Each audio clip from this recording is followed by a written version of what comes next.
నమస్తే అండి. పవన్ కళ్యాణ్ గారికి మద్దతుగా సినిమా ఇండస్ట్రీ మీ అందరికీ తెలిసిందే. నాని గారు పవన్ కళ్యాణ్ గారి బాండింగ్ ఎలాంటిదో. ఒక నాని గారి సినిమాకి కూడా పవన్ కళ్యాణ్ గారు ప్రీ రిలీజ్ ఈవెంట్ కూడా వెళ్ళారు.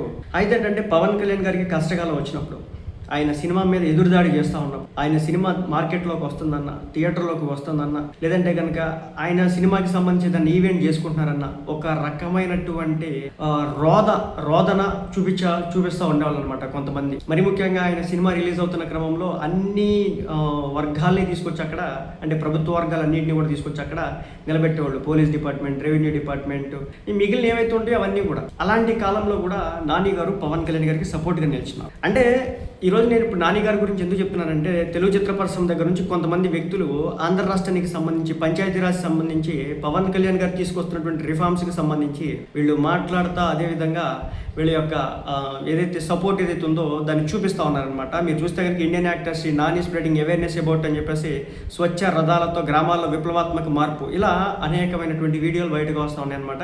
ముఖ్యంగా మనకి ప్రముఖంగా కనిపిస్తుంది హీరో నాని గారు, అలాగే రాశి ఖన్నా, మరికొంతమంది యాక్టర్స్ అంతా కూడా కనిపిస్తూ ఉన్నటువంటి. ఇలాంటిది వేరే గవర్నమెంట్లో ఉన్నప్పుడు మనం చూసామంటే ఇప్పుడు కూడా చూడలేదు.